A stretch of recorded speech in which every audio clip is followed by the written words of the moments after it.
Hi my dear friends, this is your Ravi Pratap. నిన్న summer spoken English with English grammar అనే కోర్సుని మనం start చేసాం. ఫస్ట్ వీడియో మనం చూసాం. ఇప్పుడు ఇది second class. This is the second video on that. Okay, మంచి రెస్పాన్స్ వచ్చింది. అతను డిస్క్రిప్షన్లో ఉన్న స్క్రీనింగ్ టెస్ట్ని కూడా మీరు చక్కగా చేసి పంపించారు. మంచి కామెంట్స్ వచ్చాయి. Thank you very much. ఆ ఉత్సాహంతో నేను మళ్ళీ రెండో క్లాస్ చెప్పేదానికి కెమెరా ముందుకు వచ్చానండి. థ్యాంక్ యూ వెరీ మచ్ మీ అందరికీ. డియర్ ఆస్పిరెంట్స్, ఈ ఆస్పిరెంట్స్లో స్టూడెంట్స్ ఉండొచ్చు, టీచర్స్ ఉండొచ్చు, అదేవిధంగా కాంపిటేటివ్ ఎగ్జామినేషన్స్ వ్రాయబోయే విద్యార్థులు ఉండొచ్చు, ఆశాభావులు ఉండొచ్చు. నిన్నటి వీడియోలో మనం ఏం చెప్పుకున్నాం అంటే లాంగ్వేజ్ స్కిల్స్ చెప్పుకున్నాం. ఈ లాంగ్వేజ్ స్కిల్స్ 4 లాంగ్వేజ్ స్కిల్స్. ఈ 4 language skills listening, speaking, reading and writing. Then kinds of languages. There are 2 kinds of languages, recognized language and unrecognized language. ఇక్కడ ఒకసారి చూసామంటే ఇవి వచ్చేసి మనకు spoken English speaking skills develop చేయాలంటే ఈ ఫస్ట్ 2 లాంగ్వేజ్ స్కిల్స్. అదేవిధంగా డ్రాఫ్టింగ్, రైటింగ్ స్కిల్స్ డెవలప్ చేయాలంటే నెక్స్ట్ C అండ్ D. మొత్తం నేను లాంగ్వేజ్ నాకు కావాలంటే ఈ 4 స్కిల్స్ని మనం డెవలప్ చేసుకోవాలి. ఈ 4 స్కిల్స్లో ఒక 2 స్కిల్స్ నాకు సరిపోతాయంటే we are incomplete with the language. That's the thing. Yes, next recognized language, unrecognized language. అది మనం తెలుసుకునింది. నెక్స్ట్ ఈజ్ వర్డ్ చెప్పుకున్నాం, సెంటెన్స్ చెప్పుకున్నాం. తర్వాత ఇప్పుడు మనం ఏం చెప్పుకోవాలనుకుంటున్నాం అంటే లీడ్ ఇచ్చామన్నమాట. ఏంది? పార్ట్స్ ఆఫ్ ఏ సెంటెన్స్కు లీడ్ ఇచ్చాము. ఇప్పుడు మనం పార్ట్స్ ఆఫ్ ఏ సెంటెన్స్ పూర్తిగా చెప్పుకోబోతున్నాం అనమాట. చెప్పుకోబోయే ముందు చాలామంది ఆస్పిరెంట్స్ ఈ యొక్క స్క్రీనింగ్ టెస్ట్ ఒకటి మనం పెట్టడం జరిగింది. ఈ స్క్రీనింగ్ టెస్ట్లో చాలామంది రాశారు. వాళ్ళల్లో నా మిత్రుడి యొక్క స్క్రీనింగ్ టెస్ట్ అంటే ఆన్సర్స్ వచ్చాయన్నమాట. ఈ ఆన్సర్స్ ఒక్కసారి చూసి తర్వాత మనం క్లాస్కి వెళ్ళిపోతాం. ఎస్, ఇక్కడ చూడండి, ఇది స్క్రీనింగ్ టెస్ట్లో నేను ఇచ్చిన 20 సెంటెన్సెస్. ఈ 20 సెంటెన్సెస్లో మనకు స్క్రీనింగ్లో ఏం చేశారంటే, ఫర్ ఎగ్జాంపుల్ అప్పుడప్పుడు అంటే నవ్ అండ్ దెన్. అతను లైబ్రరీకి వెళ్తాడు. ఇక్కడ ఏం చేస్తారంటే ఆఫన్. Okay, no problem. ఇక్కడ ఏంటంటే మనకు గ్రామర్ ప్రకారం తీసుకుంటే తప్పులు అవుతాయి, స్పోకెన్ ఇంగ్లీష్ ప్రకారం తీసుకున్నామంటే రైట్ అవుతుంది. స్పోకెన్ ఇంగ్లీష్ మాట్లాడేటప్పుడు పెరిఫెరల్గా మాట్లాడతాం. అదే మనము కాంపిటేటివ్ ఎగ్జామినేషన్స్కి వెళ్ళినప్పుడు మాత్రము చాలా జాగ్రత్తగా ఉంటాం. ఇక్కడ చూడండి, మీకు క్లియర్గా అర్థమవుతుంది. Okay, it's all right, this is okay, now and then. Otherwise he often goes to library. Then next is నిన్న నీవు ఎక్కడికి వెళ్ళావు. Where did you go yesterday. Perfectly correct, but question mark ఉండాలి ఇక్కడ. Okay, yes. నెక్స్ట్, ఆమె ఆ బరువును లేవనెత్తగలదు. Ability. Okay, that's correct. She can lift that weight. Okay, perfectly correct dear friend. Yes, అతను సరైన సమయానికి స్టేషన్కి వెళ్ళి ఉండాల్సింది. ఫెయిల్డ్ యాక్షన్ ఉండాల్సింది. యాక్చువల్గా సార్ ఏం చేస్తారంటే ఇక్కడ హీ షుడ్ హ్యావ్ గో పెట్టారు. ఈ షుడ్ హ్యావ్ తర్వాత మనకేం రావాలంటే V3నే రావాలి. He should have gone. ఇక హీ షుడ్ దగ్గర ఉడ్డు పెట్టామంటే ఇంకా పర్ఫెక్ట్గా ఉంటుంది అనమాట. ఈ షుడ్ దగ్గర ఉడ్డు పెట్టామంటే ఇంకా perfect. He would have gone to market. అతను మార్కెట్కి వెళ్ళి ఉండాల్సింది. He would have gone to station in good time. కొంత సమయానికి ముందే వెళ్ళి ఉండాల్సింది. వుడ్ హ్యావ్ V3 వచ్చిందంటే failed actions. I would have studied well, I would have thought well. ఇక్కడ చూడండి, నేను వెళ్ళే సమయానికి అతను క్లాస్ ప్రారంభించాడు. ఈ రెండింటిలో ఏది ముందుగా స్టార్ట్ అయింది? Which is the earlier action? First we must have to check it and recognise it. అతను క్లాస్ ప్రారంభించాడు, ఆ తర్వాత నేను వెళ్ళాను. So this is earlier action and this is later action. ఇట్లా 2 యాక్షన్స్, కంప్లీటెడ్ యాక్షన్స్ ఉన్నప్పుడు మాత్రం మనం ఎక్కడికి వెళ్ళిపోవాలంటే పాస్ట్ పర్ఫెక్ట్ టెన్స్కి వెళ్ళాలి. See here, earlier action should be in past perfect tense and later action should be in simple past tense. This is the rule of English grammar. ఇది competitive ఎగ్జామినేషన్స్కు చాలా ఉపయోగపడుతుంది. Correction of sentences చాలా ఉపయోగపడుతుంది. ఇప్పుడు చూడండి, the class already started before I reach. పక్క this is spoken English. చూడండి, ఇది స్పోకెన్ ఇంగ్లీష్కు గ్రామర్కు తేడా ఏంటంటే, అందుకే నేనేం చెప్తున్నాను, రెండింటికి ప్యారలల్గా మనం కోచింగ్ ఇచ్చామంటే స్పోకెన్ ఇంగ్లీష్ అప్పుడు స్పోకెన్ ఇంగ్లీష్ మాట్లాడుకోవచ్చు, గ్రామర్ అప్పుడు గ్రామర్ మాట్లాడుకోవచ్చు. That is the thing. Grammar ఎప్పుడు మాట్లాడతామంటే ఆఫీస్ డ్రాఫ్టింగ్ పర్ఫెక్ట్గా కూర్చోవాలి.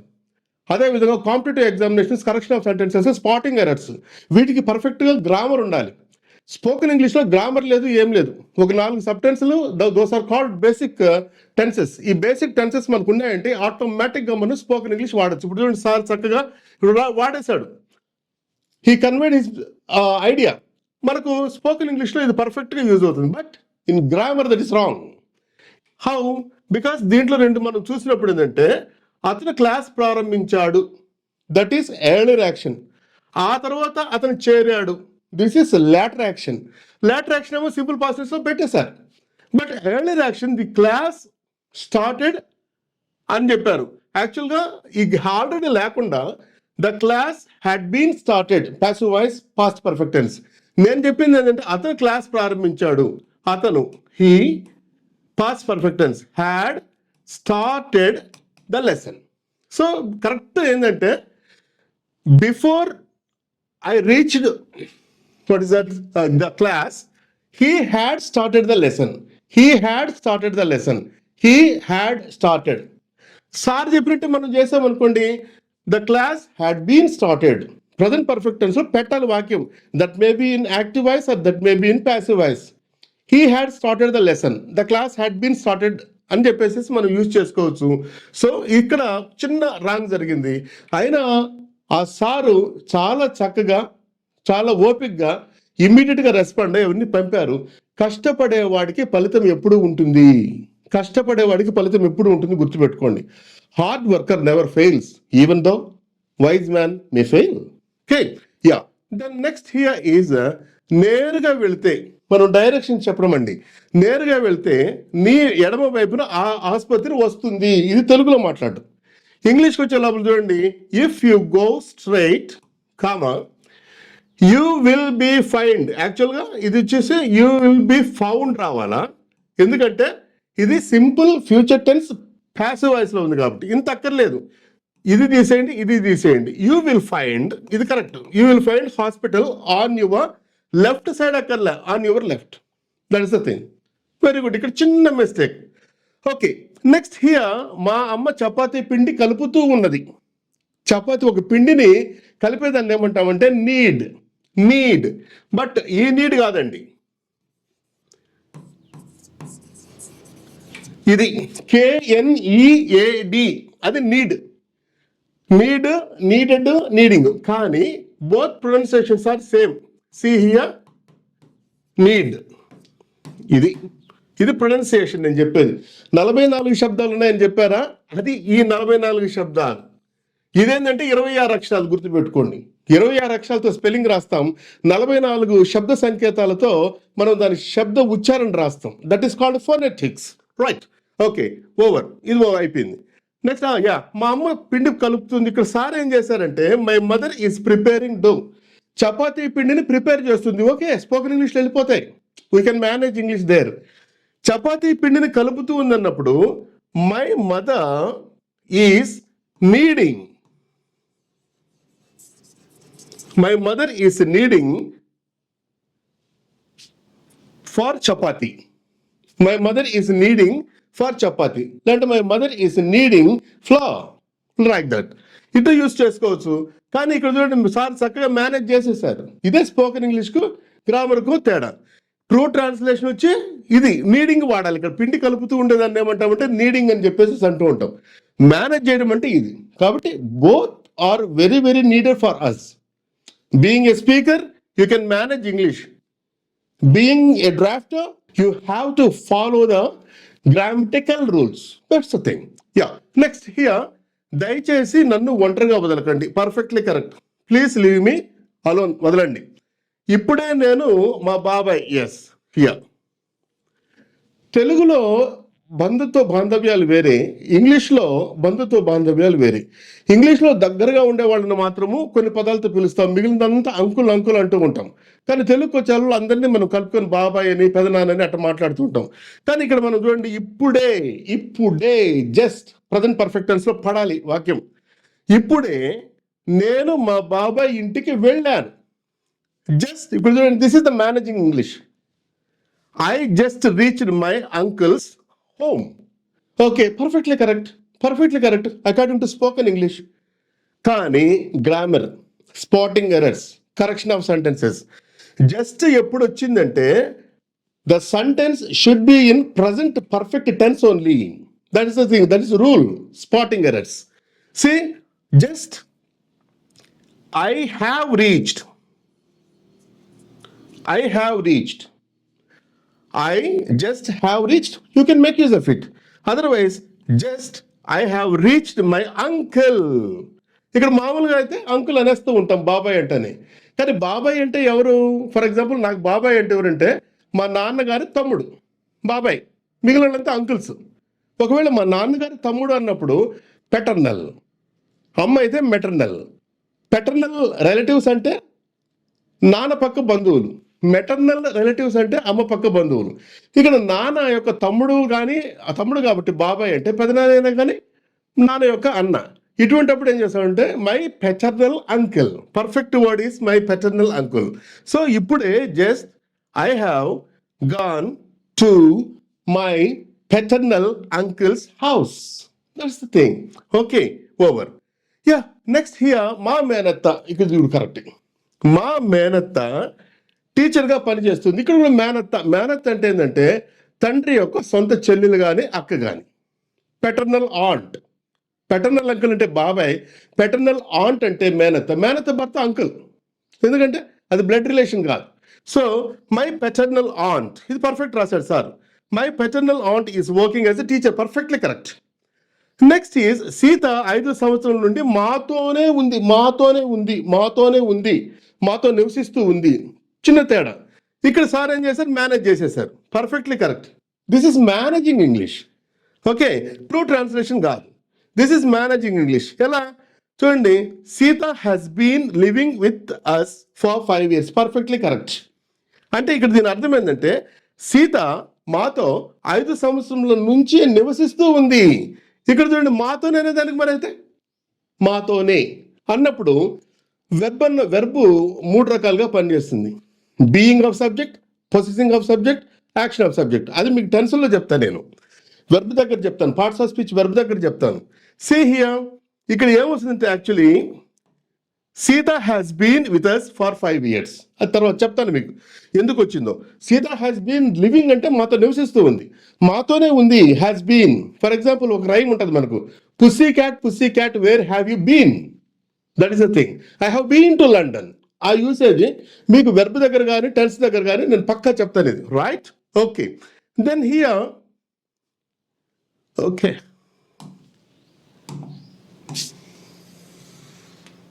Right. C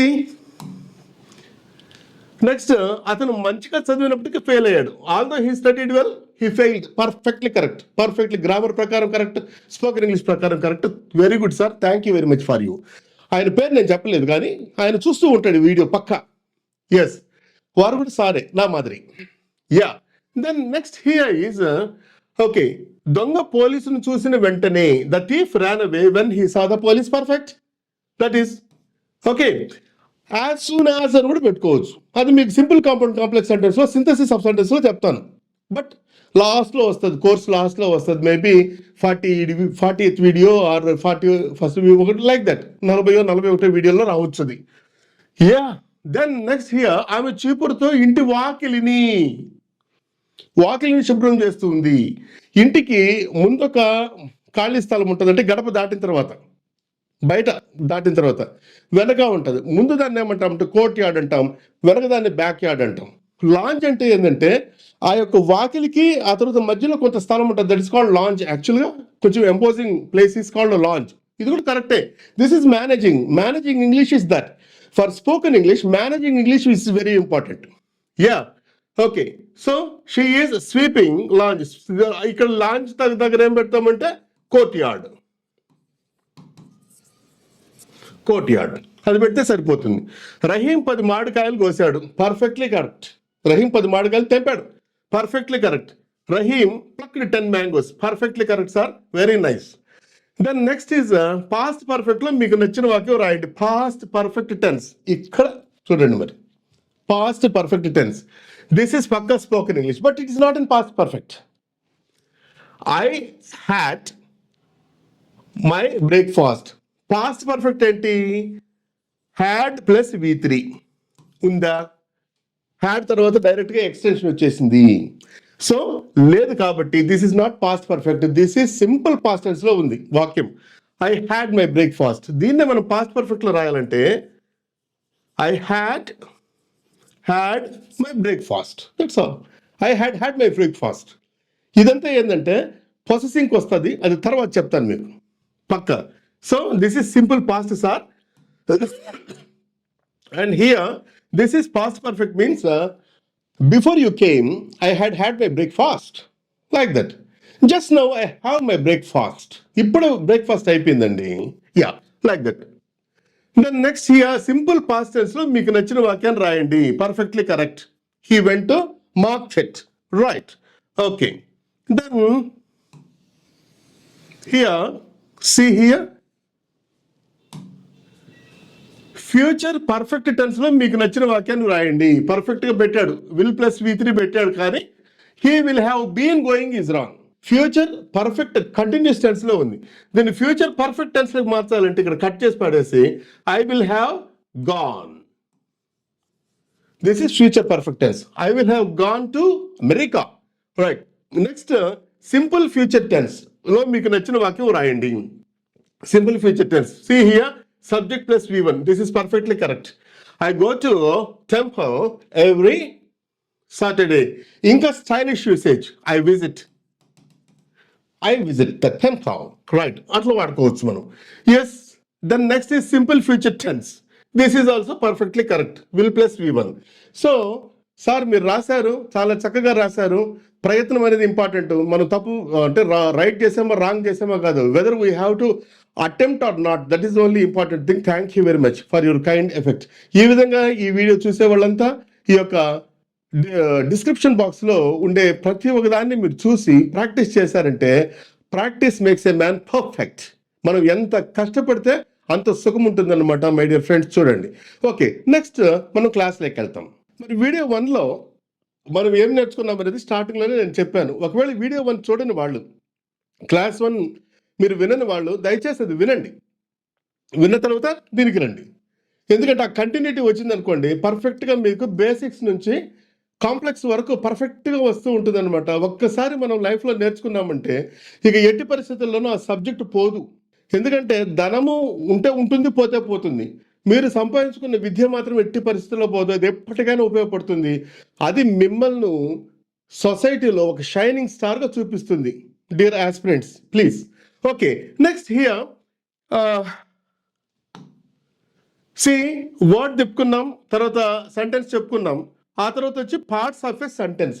okay, so parts of a సెంటెన్స్లో మనము ఏం తెలుసుకున్నాం? మనం a sentence is divided into 2 parts, that is subject and predicate.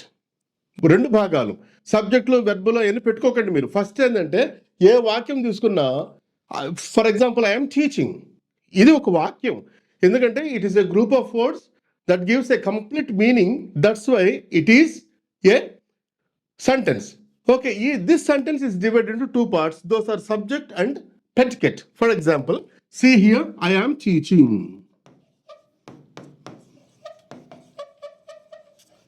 I am teaching. See here, ఈ I am teaching దగ్గర మనకు ఈ వాక్యం 2గా డివైడ్ అవుతుంది. About whom the sentence is said is called subject. About whom, ఎవరి గురించి చెప్తుంది? నా గురించి చెప్తుంది. నేనేం చేస్తున్నాను? టీచ్ చేస్తూ ఉన్నాను. So this is subject and this is predicate. Object అనకండి, వెర్బ్ అనకండి. ఫస్ట్ ఆఫ్ ఆల్ మీరు ఇది బేసిక్ నేర్చుకోండి. This is the predicate. ఏ వాక్యమైనా, for example I bought a nice camera, I bought a nice camera. ఈ దేని గురించి చెప్తుంది? ఇది నా గురించి చెప్తుంది. నా గురించి చెప్తుంది. ఫస్ట్ నేనేం చేశాను? ఒక కెమెరాని కొన్నాను. I subject, bought a camera is predicate. So ఇది గుర్తుపెట్టుకోండి అనమాట. Okay, yeah. Next just look at the board. See subject. About whom a sentence is said is called its subject. ఆ వాక్యం ఎవరి గురించి చెప్తుందో, for example the light is very nice, light గురించి చెప్తుంది. ఓకే, ఆ వాక్యం ఎవరి గురించి చెప్తుందో అది subject. Okay, yeah. See it is at the starting. Nouns and pronouns are in subject place. Subject ప్లేస్లో దాదాపుగా నౌన్స్ ప్రొనౌన్స్ మాత్రమే ఉంటాయి. For example, Raju and Krishna are friends. ఏమన్నా ఇక్కడ 2 నౌన్స్ ఉన్నాయి. దే లవ్ అస్, వాళ్ళు మమ్మల్ని ప్రేమిస్తారండి. దే ప్రొనౌన్ ఉందన్నమాట. సో కాబట్టి nouns and pronouns are in subject place. మరి ప్రెడికేట్ ఏంటి? What is predicate then? Except subject, subject మినహా మిగిలిన వాక్య భాగం అంతా ప్రెడికేట్, ఎంతన్నా ఉండని గాక. So except subject, the remaining part of the sentence is called its predicate. See here another sentence I will give you. Yeah, Sita looking at Rani. This is the sentence. Sita రాణి వైపు చూస్తూ ఉంది. C ఎవరి గురించి చెప్తుంది? సీత గురించి చెప్తుంది. దాదాపుగా ఏంటంటే ఒక గుడ్డు గుర్తు ఏంటంటే, ఒక ప్యాసివ్ వాయిస్కి తప్ప యాక్టివ్ వాయిస్లో ఎప్పుడు వాక్యం స్టార్టింగ్లోనే సబ్జెక్ట్ ఉంటుంది. ఈ సబ్జెక్ట్లో ఏముంటుందంటే నౌన్స్ కానీ ప్రొనౌన్స్ మాత్రమే ఉంటాయి. సబ్జెక్ట్ మినహా మిగిలిన వాక్య భాగం అంతా ప్రెడికేట్. అది గుర్తుపెట్టుకోండి. ఇప్పుడు చూడండి, Sita and Rani are looking at Gopi అన్నప్పుడు సీత అండ్ రాణి గురించి చెప్తుంది వాక్యం. That's why that is subject. ఇది చాలా చాలా ముఖ్యం. ఒక వాక్యం రాసేటప్పుడు అది ఫస్ట్ బేస్ అది. అంతేగాని సబ్జెక్ట్ వెర్బ్ ఆబ్జెక్ట్ ఉంది పక్కన పెట్టండి, తర్వాత చెప్తాను నేను. ఫస్ట్ ఏంటంటే sentence is divided into 2 parts, that is subject and predicate. Predicate is the main part. We can consider this predicate is nothing but as a heart of the sentence. Sentence కు ఒక గుండెకాయ వంటిది predicate. Okay, so ఇప్పుడు నేను చెప్పింది ఏంటంటే a sentence is divided into 2 parts, subject and predicate. That's all. Right. See here, this predicate is again divided into 2. ఇప్పుడు వస్తుంది అసలు టాపిక్ లేకి. This predicate is again divided into 2, that is verb part and object or extension. Object కానీ extension కానీ, ఇది గుర్తుపెట్టుకోవాలి. ఎప్పుడు object కాదు, కొన్ని సందర్భాల్లో ఎక్స్టెన్షన్ వస్తుంది. ఇది మీకు యాక్టివ్ వాయిస్ ప్యాసివ్ వాయిస్లో చెప్తాను. ఎందుకంటే యాక్టివ్ వాయిస్ను ప్యాసివ్ వాయిస్గా మనం మార్చగలిగామంటే దట్ ఈస్ ఆబ్జెక్ట్ ఉన్నట్టు లెక్క. ఆ ఎక్స్టెన్షన్ ఉంటే ఆ వాక్యాన్ని మనం ప్యాసివ్ వాయిస్లోకి మార్చలేము. For example, I'm going to market, I'm going to market extension. Yeah, I bought a kilo of carrots. I bought a kilo of carrots అని అన్నప్పుడు అక్కడ a kilo of carrots వచ్చేసేసి ఆబ్జెక్ట్ అవుతుంది. సో ఒక active వాయిస్ను passive వాయిస్గా మార్చగలిగితే అది ఆబ్జెక్ట్, లేని పరిస్థితుల్లో extension. In the course of time పక్కా మీకు యాక్టివ్ వాయిస్ ప్యాసివ్ వాయిస్ నేను చెప్తాను మీకు. Right. So object is divided into 2 parts, that is verb and object or extension. Right. Next is a verb part. See here, verb part. It should be in a sentence. Without verb part, we cannot frame even single sentence. వాక్యంలో తప్పనిసరిగా verb part ఉండాలి. Verb part దేంట్లో అంతర్భాగం అంటే ప్రెడికేట్లో అంతర్భాగం. గుర్తుపెట్టుకోండి friends. So subject, predicate. Predicate again divided into 2 parts, that is verb part and extension or object. Okay, see here, object or extension, except verb part in the predicate, the remaining part of the predicate is called its object or extension. బాగా గమనించండి. ఇక్కడ ఒకసారి ఈ tree diagram ఒక్కసారి మనం చూసినామంటే, see here, this is sentence. Okay, sentence అంటే ఏంది? A group of words that gives a complete meaning is called a sentence, right? A sentence is divided into 2 parts. One is subject and another is predicate.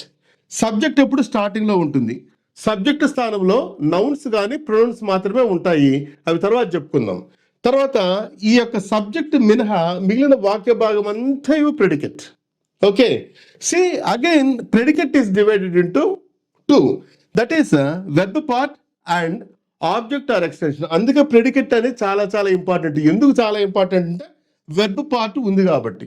ఈ verb పార్టే మొత్తం total మనకు క్లియర్గా అర్థం చెప్పేది అదే. ఆ తర్వాత యాక్టివ్ వాయిస్లో ఉందా, ప్యాసివ్ వాయిస్లో చెప్పేది అదే.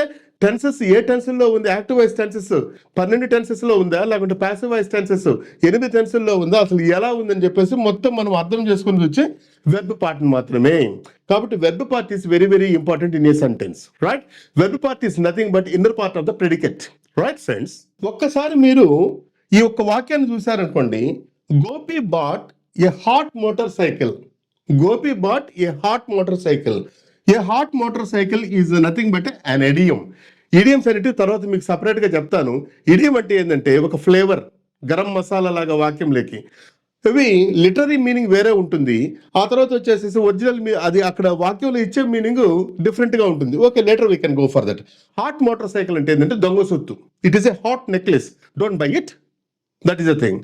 Yeah, it is a hot computer. Why are you going for buying that? Like that. Hot అనేది పెట్టామంటే అక్కడ వేడి కాదు, ఇడియంగా వాడుకున్నామంటే దొంగ సొత్తు అని చెప్పేసి. Okay, let it. Yeah, Gopi bought a hot motor cycle. ఇక్కడ చూడండి, గోపి అనేది subject. It is a sentence, no, that's why Gopi గురించి చెప్తుంది కాబట్టి. Then here bought a hot motor cycle, that is total predicate. Okay, predicate is again divided into two. Verb part, పక్కా verb ఉండాలా. కొన్ని సందర్భాల్లో ప్రెడికేట్ ఆబ్జెక్ట్ ఎక్స్టెన్షన్ లేకపోయినా కానీ వాక్యాలు నడుస్తూ ఉంటాయి అనమాట. So this is verb and this is object or extension. యాక్చువల్గా ఆబ్జెక్ట్, ఎక్స్టెన్షన్ కాదు, ఎందుకంటే ప్యాసివ్ వాయిస్ కూడా లాగి పడేస్తుంది దీన్ని. Okay, so this is the thing. ఈ విధంగా మనకు ఒక వాక్యం డివైడ్ ఉంటుంది. చాలా జాగ్రత్తగా గమనించండి. See here, next topic is syntax.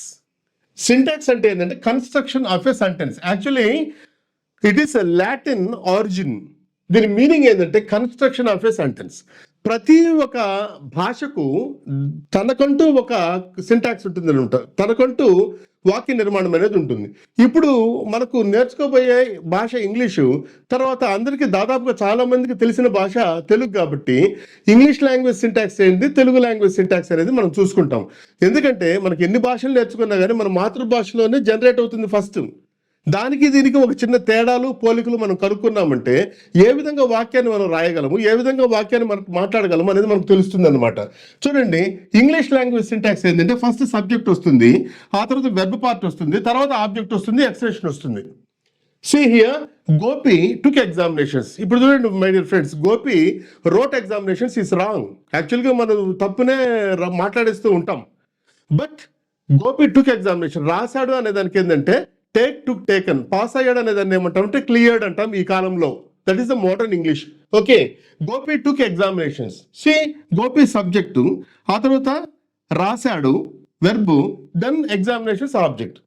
దీన్నే మనం తెలుగులోకి తీసుకొచ్చామనుకోండి, ఎలా వస్తుంది? గోపి పరీక్షలు వ్రాశాడు.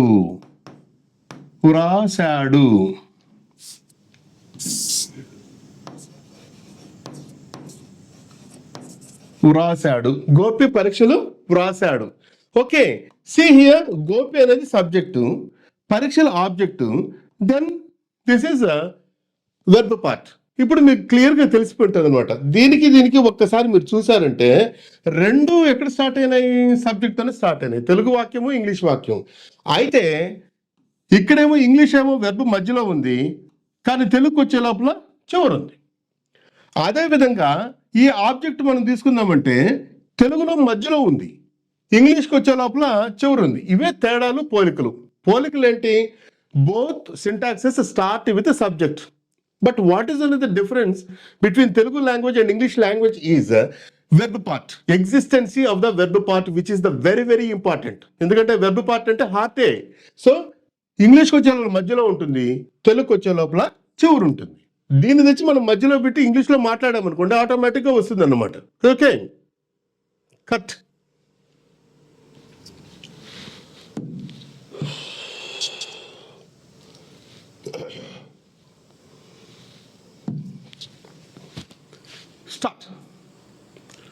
స్టార్ట్. ఓకే డియర్ ఫ్రెండ్స్, ఇక్కడ చూడండి, నేను చెప్పింది ఇక్కడ ఉండడం జరిగింది అనమాట. The similarity between two sentences nothing but both sentences start with subject. Okay, the difference between the two sentences is only verb part, existency of the verb part. ఇది మనసులో పెట్టుకోండి. ఇక్కడి వరకు ఈ క్లాసు మనకు చాలు. సో ఈ క్లాసులో మనం ఏం నేర్చుకున్నాము అంటే simple. See, parts of a sentence, అది నేర్చుకున్నాం. తర్వాత వచ్చి సింటాక్స్. ఇంతే. ఈ క్లాస్ అంతా మనం నేర్చుకున్నది వచ్చి only 2 parts. Those are, one is parts of a sentence. A sentence is divided into two parts, subject and predicate. Predicate again divided into verb part and object or extension. Okay, వీటన్నిటిలో అత్యంత ముఖ్యమైనది ఏంటంటే verb part. Verb part లేకపోతే we can not construct even single sentence. For example, see here, they write a letter. ఇది ఒక వాక్యం. They write a letter. They write a లెటర్లో this is subject, okay, and this is verb part and this is object కదా. ఇప్పుడు చూడండి, నేను ఇదంతా వాక్యం. ఇప్పుడు నేనేం చేస్తున్నానంటే సబ్జెక్ట్ తీసేసాను. Okay, C right a letter, imperative sentence అయింది, అర్థం వచ్చింది. అలా కాకుండా ఇప్పుడు చూడండి, దీన్ని కూడా తీసేసా. ఏది, ఏ లెటర్ అనేదాన్ని కూడా నేను తీసేసా, అర్థం వచ్చింది. Right imperative sentence. ఓకే, అలా కాకుండా ఇప్పుడు మనం ఏం చేసామంటే ఇక్కడ దే ఉంది, ఇక్కడేమో నేను రైట్ తీసేసా. ఇప్పుడు చూసుకోండి, దీనికి అర్థం వచ్చిందా? They A letter, no meaning. That's why verb is nothing but heart of a sentence. It is a vital part. That's why we must have to concentrate on the verb part. That's the thing. So ఇది మనం చెప్పుకునింది. Thank you very much. మళ్ళీ ఒకసారి అడుగుతున్నాను, ఇంకా మీకు నచ్చితే దయచేసి నా ఛానల్ సబ్స్క్రైబ్ చేసుకోండి. నా ఛానల్ పేరు SDRP, English with SDRP, English with SDRP. పూర్తిగా టైప్ చేసి మీరు దాన్ని సెర్చ్ కొట్టండి. ఎందుకంటే సగమే టైప్ చేస్తే ఇంగ్లీష్ విత్ SRP అని కూడా పోతుంది. అప్పుడు మీరు నాకు చేయాలనుకుంటున్నారు, వేరే వాళ్ళకి వెళ్ళిపోతుంది. అట్లా చాలా జరిగినాయి. కాబట్టి దయచేసి ఇంగ్లీష్ విత్ SDRP అని చేయండి. ఒకవేళ ఈ వీడియో నచ్చిందంటే మీ ఫ్రెండ్స్ అందరికీ షేర్ చేయండి, లైక్ చేయండి, కామెంట్ చేయండి. ఎందుకంటే ప్రతి ఒక్క వీడియో మీకు చాలా చాలా చాలా ఇంపార్టెంట్. దీన్ని ఏ విధంగా అయినా, ఎందుకంటే సబ్జెక్ట్ మనకు ఉంది అనుకోండి, ఏ విధంగా అయినా మనం మలుచుకోవచ్చు.